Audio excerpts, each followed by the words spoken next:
Good morning everyone, welcome back to my channel. সকাল থেকে এত ঠান্ডা পড়ে গেছে, সকাল থেকে না দুদিন কন্টিনিউয়াস বৃষ্টি হচ্ছে বলে এত ঠান্ডা পড়ে গেছে। ফ্যান তো চলছেই না, উপরন্ত মনে হচ্ছে গায়ে চাদর দিতে হবে। কি যে ওয়েদার, মানে জাস্ট কিছু বলার নেই। অবশ্য প্রকৃতির সাথে এইভাবে খেললে প্রকৃতি তো আমাদের সাথেও এইভাবে খেলবে, তাই না? নদী চলে গেছে স্কুলে, মা নিচে স্নান টান করে চুল টুল আছে, ক্রিম ট্রিম মাখবে। মিসে মুখার্জি গেছে হচ্ছে বাবার কাছে। তো বলে দিই, বাবাকে কালকেই শিফট করা হয়েছে। সিএমআরআইতে এতদিন ছিলেন, তো সিএমআরআই থেকে আমাদের এখানে সামনে একটা নার্সিং হোম আছে, ওখানে এনে রাখা হয়েছে। কারণ বাবার এখন মোটামুটি ঠিক আছে, শুধুমাত্র ওই অক্সিজেন সাপোর্টটা একটু দরকার, কারণ ওই স্যাচুরেশনটা আপ ডাউন করছে আর কি। ঘরে এনে রাখাটা একটু রিস্কি। যদি আমরা ঠিক করেছি যে অক্সিজেন কনসেন্ট্রেটর এনে বাড়িতে রাখা হবে, কারণ সারা জীবন তো মানুষ হসপিটালে পড়ে থাকতে পারে না। একটু স্টেবল হলেই বাবাকে 3-4 দিনের মধ্যে ঘরে নিয়ে এসে নার্সও রাখা হবে, আর সাথে অক্সিজেন কনসেন্ট্রেটরও একটা নিয়ে আসা হবে যদি স্যাচুরেশন ড্রপ করে, সেই জন্য। তো এখন গেছে মিসে মুখার্জি ওখানে। বাজছে সকাল 9:30, দেখে যেটা মনে হচ্ছে না, মনে হচ্ছে না সকাল 7টা বাজছে, এত বৃষ্টি। তো এখন আমি যোগা করবো, যোগা করে তারপরে জলখাবারের জোগাড় করবো।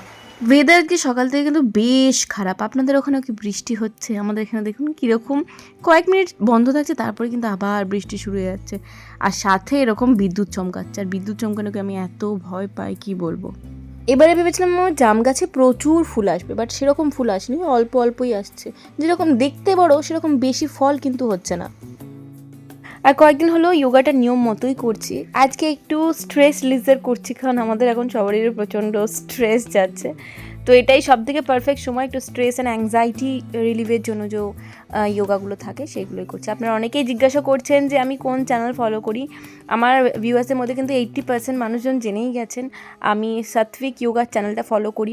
ওখানে আপনার শরীরের রিকোয়ারমেন্ট হিসেবে আপনি সার্চ করবেন, ওখানে আপনার শরীরে কী দরকার, মানে ডিটক্স দরকার, আপনি ফুলে যাচ্ছেন, শরীরে জল জমছে সেরকম প্রবলেম হচ্ছে, নাকি মেন্টাল প্রবলেম হচ্ছে, প্রচণ্ড অ্যাংজাইটি ডিপ্রেশন হচ্ছে, সেটার জন্য করতে পারেন। সকালে ঘুম থেকে ওঠার পরে দেখবেন একটা স্টিফনেস কাজ করে, ঠিক আছে, শরীর ভারী লাগে, তো সেটা কাটানোর জন্য মর্নিং জেন্টাল যোগা থাকে, সেইগুলো করতে পারেন। ইমিউনিটি বুস্ট করার জন্য যোগা করতে পারেন, অনেক রকম যোগা আছে। আচ্ছা, এটার মধ্যে জলখাবারের জন্য আমি সমস্ত ওই শসা, পেঁয়াজ, ক্যাপসিকাম আর টমেটো কেটে নিয়েছি, কাঁচা লঙ্কা দিয়েছি। এর মধ্যে এক এক করে আমি একটু চাট মশলা, তারপর একটু অরিগানো, এইসবগুলো দিয়ে একটা ফিলিং বানাবো, দিয়ে স্যান্ডউইচ বানিয়ে খাবো। এই পাউরুটিটা ডেট ওভার হয়ে যাচ্ছে আজকে, ঠিক আছে, নষ্ট হয়ে যাবে। আমি ভাবলাম বোধহয় চিড়ের পোলাও করবো, তাহলে এখন আজকে ডেট ওভার হয়ে যাচ্ছে, তো এটা বানিয়েই খেয়ে নিই আজকে। এই যে this is call tandoori mayonnaise, মেহনি নয়।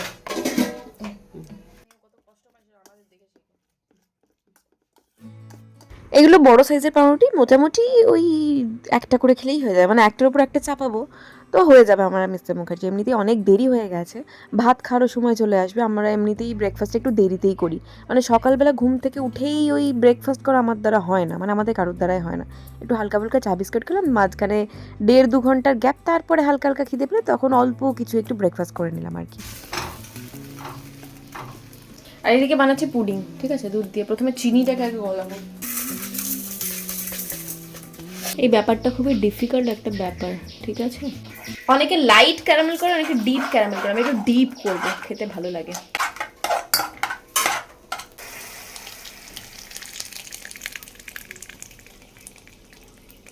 এটা এখন সেট হবে, একটু গরমটা কেটে যাও, তখন সেট হোক, আমি দুধটা গরম করে নিই। আচ্ছা, প্রথমে এই দুধটা ঢেলে নিচ্ছি, এটা আমার ছিল আগে থেকে। আমার না কারো কাছকে হেল্প চাইতে ভীষণ মানে লজ্জা পায়, চাইবো এরকম মনে হয়, কিন্তু ভগবান আমাকে না পাঠিয়ে দেয়। তো দেখুন আমার এত চারিদিক সামলাতে সামলাতে আজকে লাইভ করব, জানি না একা এত লাইভগুলো মানে মেনটেন করব কি করে। তো ঠিক দিদিভাই বললো যে এই জানিস না, আমার বাড়িতে বসে থাকতে ভালো লাগছে না, আজকে আমি তোর কাছে যাচ্ছি।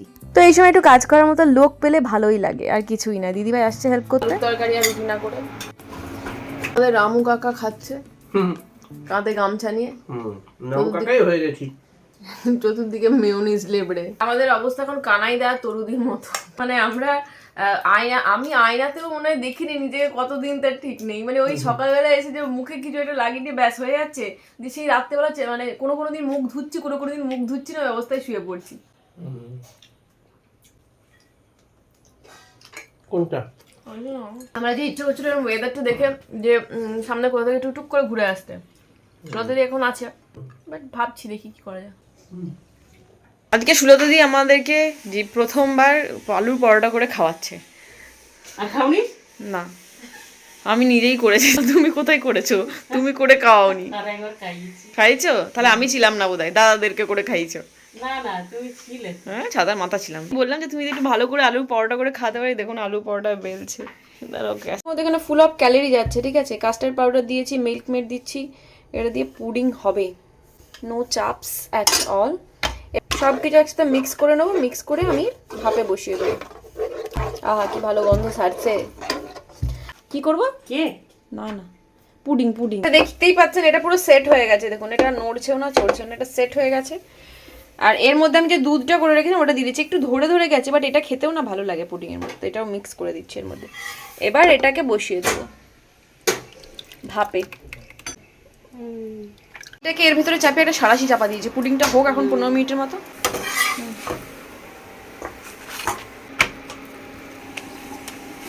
আমি যে ওর বৌদির বাপের বাড়িতে ছেড়ে নেই, মানে দাদা নেই। না এরা তো 7 বোন। এই হয়ে গেল আজকে রাতের বেলার জন্য আলুর পরোটা। এগুলো দিয়ে আমরা টক দই দিয়ে খাবো। অনেক টাইম লাগবে, এটা এখন হোক, আমি পরে আসছি। পুডিং একদম রেডি, বাট এটাকে এখন ডিমোল্ড করবো না, ঠান্ডা হবে তারপরে। এখন ফ্রিজে রেখে দেবো 1 ঘন্টা 1.5 ঘন্টার মতো। পরে রুকসানের কাছে গিয়ে প্রিন্ট আউটগুলো নিয়ে এলাম। এইগুলো এখন ঝটপট করে আমি লেবেলিং করব, কারণ একটু পরে আমার পিক আপ নিতে চলে আসবে। এটা সাইজ দেখুন, ঠিক আছে, আমার জেনারেলি এরকম পার্সেল হয়, ঠিক আছে, বাট এইটার সাইজ দেখুন ডাবলের ডাবল। আচ্ছা ফাইনালি আমি রেডি হয়ে ইয়ের জন্য বসে আছি, কি বলে এই লাইভ করবো। বাট আমার এত প্রবলেম দাঁড়িয়ে গেছে, একই সাথে পিক আপ হবে, একই সাথে আমার একটা ডেলিভারি হবে, তার মধ্যে আর একজন আসবে আমার প্রোডাক্ট দেখতে, তার মধ্যে আমি লাইভ শুরু করছি। তার মধ্যে আমার লাইভের পার্টনার এসে বসে আছে। ঠিক তুমি দেখে দেখে ঠিক এই দিনগুলোই আসো কিন্তু, যেদিন আমি লাইভ করি, হ্যাঁ তাই না? এমনি অটোমেটিক্যালি হয়ে যায় ব্যাপারটা। যে আমি আমার এখানে স্টক নিয়ে শুরু করিতেছি। ঠিক আছে, সব একটা একটা পিস দেখাবো। ওই রুমে আরো আছে, সবগুলো দেখাবো না, সাইজ আছে দেখে নেবেন আর কি। যখনই নতুন কালেকশন আছে চলে আসে আরেকজন। বাবা কি গরম। ফ্যানটা চালো না। এই যে ওরা ব্লাউজ আনতে গিয়ে আমাদের জন্য চা নিয়ে এসেছে। এই যে পূজার ড্রেস নেওয়া হয়ে গেছে, পূজা এই সালোয়ারটা নিয়েছে, এটা সুস্মিতা দেখছে। হ্যাঁ এটাও সুন্দর, এটা ভীষণ সোবার কালারটা, এটা খুব সুন্দর কালারটা। এটা হ্যাঁ আমার এইটা বেশি সুন্দর লাগছে। এটা হ্যাঁ না হলুদ, ওর হলুদ ভালো লাগে না। সবাই যখন এসেছে ভালো, আমি পুডিংটাকে একটু দিদি সবাইকে একটু টেস্ট করাবো কেমন হয়েছে না হয়েছে। ঠিক আছে, আমার পুডিংটা কি সুন্দর দেখতে হয়েছে তাই না? আমি একটু কেটে কেটে সার্ভ করি। হ্যাঁ ওয়াও, নদীকে একটু বেশি করে দিই। সুন্দর টেক্সচারটা দেখুন। আমি খাবো না এখন, আমি খেয়েছি। আমি না নদীকে দিয়েছি। কেমন হয়েছে? ভালো হয়েছে? বলছে ফ্রিজে ঢোকানোর দরকার নেই, আগে খা। বল আমি আর নেব না, এটাই আমার লাস্ট। কোনটা? এই সালবারটা তোর লাস্ট, তুই এরপর আর নিবি না, ঠিক আছে? আর আর রিম্পার কাছে 3টে আছে, ওইটাই লাস্ট। আর আমার কাছে 2-3টে শাড়ি আছে, ওটাই লাস্ট, তাই তো? ও আচ্ছা আচ্ছা কত নম্বর যোগ আজকে? ঠিক আছে, দাঁড়া কালেকশনের দোকানে ডাকবো না, দেখাবো না। হ্যাঁ ওকে দেখাবো, আমি দেখবো কিন্তু নেব না। আচ্ছা ও দেখে রেখে দেবে, তারপরে নিজে নেবে না। কি করে বলো তো, সৌম্যকে বলবে এই দেখো আমি তোমার পা টিপে দিচ্ছি, এটা কিনে দাও, এটা একটু। নদী এখন পড়াশোনা করতে বসেছে, ম্যাথস করছে। নদী নিজের পড়া নিজেই করছে এখন, দেখুন কত ভালো মেয়ে। নদীর খাওয়া দাওয়া হয়ে গেছে। আমাদের হচ্ছে আচার, আলু পরোটা আর পেঁয়াজ। ও নিজের পেঁয়াজটা খাইনি, ওই আমাকে তুলে দিয়েছে, আমিও খেয়ে নেবো। সবারই খাওয়া কমপ্লিট। রাত্রে এখন 11:48, আমি এখনো পর্যন্ত অর্ডার নিচ্ছি আর চেস্ট সাইজ মাপছি বসে বসে। বিজনেস করা এতটাও সোজা নয় না, সিরিয়াসলি বলছি। একটা ড্রেসই হয়তো 10 জন দেখছে, তাদেরকে প্রত্যেকবার খুলে খুলে দেখাতে হচ্ছে, ভাঁজ করে রাখতে হচ্ছে। যাই হোক, এই হয়ে গেছে। আপাতত আমি আজকের জন্য দোকান বন্ধ করব, পরে করে যাবো। আমি নদীর বইগুলো তো কভার দেওয়া হয়ে গেছে, কতগুলো কপি বাকি ছিল, তার মধ্যে সবগুলো কম্পিউটারটা বাকি আছে, ওটা করে শোবো। ঠিক আছে, মোটামুটি এই কপিগুলো মানে এই দুটো করলাম, এই বাকি এই কতটা রইলো, আর পাচ্ছি না। রাত্রি 12:15 আর আমি এখানে বধ দেখছি। বধ 2, বধ 1 তো দেখেছি, বধ 2 এটা।